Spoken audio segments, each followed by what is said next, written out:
You guys know I will always share the good, the bad, and the ugly with you guys, and today I have some not so good news to share with you guys.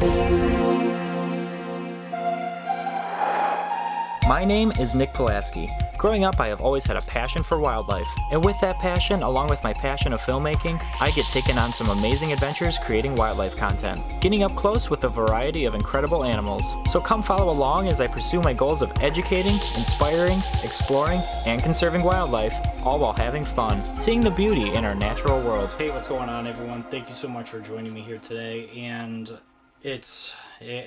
so this video kind of came as a shock to me. It's a truly unfortunate thing that one of the staple animals that's been a staple for this reptile room for just about 8 years now is gone now. Unfortunately passed away.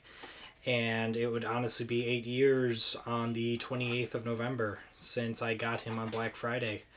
And it's crazy to think like this animal is gone now. And it's unfortunate.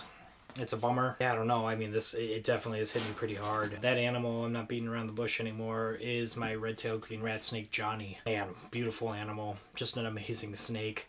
You know, one of those animals, like, obviously I didn't take him out too much. He was more so an eye candy animal, and that was partly because of two different reasons. Johnny, being a red-tailed green rat snake, the species is known to have a little bit more of a flightiness and temperament to them. They could definitely mellow down. They could definitely calm down. But for immediate taking out and everything, it just wasn't as practical for on-camera stuff. And I normally like to kind of maneuver him all around the room, so just kind of having him on a stable camera, it just wasn't a very fun or easy thing to do. But I did it from time to time, like you're seeing in some of these clips. Yeah, just a really fun animal. I always got a kick out of coming in this room. He was the first to greet me. I mean, he had just that intelligence. Like, he was fully aware that I was here. He was always checking me out, tilting his head, curious. And it was just a really cool animal. Wild-caught animal, one of the few wild-caught animals I've ever had in my collection ever in my life. But a very cool animal for sure. Once we got him out of quarantine, once we got him established in the room, got him treated for internal parasites, everything like that, once he was fully established and welcomed into my collection in the early days, it was just really cool to handle him and just be around him. But yeah, I mean, I remember those first interactions like you're seeing with this photo, just taking him out and just holding him. And he never bit me. He would just kind of relax on me, and I was kind of shocked about that because I've handled ones before that were just like boom, boom, boom. Will just constantly think that they are constantly defensive and in danger, just wanting nothing to do with you. And he was totally relaxed, and I think he was just trying to get accustomed to the surroundings and everything, because then once he kind of got into his groove, then he kind of went back to his good old Johnny ways of just kind of being a little bit on the feisty side and a little bit loony. But that's why I loved him. I loved that he had that behavior. I loved that about him. He was just a really cool animal. It definitely sucks because not only did I just enjoy him just as an animal in this collection, but also too I wanted to find him a mate. I wanted to breed him. And I came close once, but unfortunately that female burned out and passed many years ago, and I just never wanted to do anything with it. I just kind of cooled the jets on the project and just kind of put it on the back burner. And I was like, you know what? That's okay. We'll find it when the right opportunity arises. And I still believe by that. Besides it being difficult, I wish I looked a little bit harder in trying to find and raise up a female for him. Because, man, I mean, it would have been so cool to have that animal produce some really cool babies for me and raise up some of those babies myself. And I think if we had young offspring of his that we were just kind of hand raising and stuff like that, I totally think we could just kind of reverse those kind of behaviors that you would kind of see in this species and kind of bring out those misnomers and things like that, and bring out some better looking behaviors out of these animals that people would love and find attractiveness to. Not saying that it would fully break out of their rat snake ways, but I think it would definitely be able to tone them down a little bit more, because at the end of the day, like I said, not many people were working with them, so I was really honored and privileged to have one, despite it being wild caught, that was doing really, really well and well established. So it was really a treat. It was really rewarding. It was the first time I ever did with something like that, in that nature of taking something in that was wild caught, raising it up, making sure that it was fully healthy before bringing it into the collection. And the whole process was just a really interesting and rewarding thing. Now he's gone, and it definitely sucks when you walk in here. My eye always immediately draws to his enclosure. It's kind of like when you have a dog or a cat or whatever, and they're no longer there, and you see their food bowl. And it's one of those tough reminders, like, oh man, like, they're not there anymore. So it's definitely tough. It's really hard because these animals are like family to you, you know? I mean, 8 years with this animal. Gosh, that's crazy.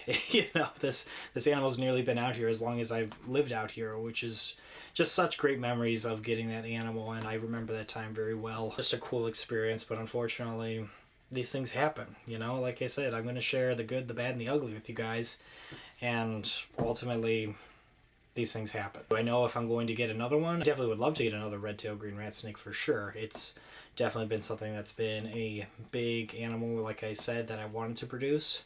Not many people work with them. They're very, very rare. I've talked to a good friend, Rob Zirkle of mine, just trying to get feelers out about them, and he even said, like, there's a couple people, but, like, not too many. It's going to be basically like starting from square one. You guys have suggestions of good quality sources? I'm all ears for it. I think I'm just kind of sitting on it and just kind of taking it in, you know. I mean, coming up on the anniversary date of my gotcha date for him, it's a tough thing. We'll get past it, you know. I mean, there's so many amazing animals still in this collection I'm so thankful for. The rhino iguana was a great addition because it has amazing awareness and just really is that source now that really attracts me to her, which is on the other side of the room. So, like, I just get used to going to her now and getting accustomed with her, which is great. But, you know, it definitely is a void, you know, that definitely won't be filled in terms of Johnny. Rhino iguana has definitely helped for sure. So that's been really nice. But yeah, I mean, I'm gonna miss him. I'm really gonna miss him. He was just a cool snake.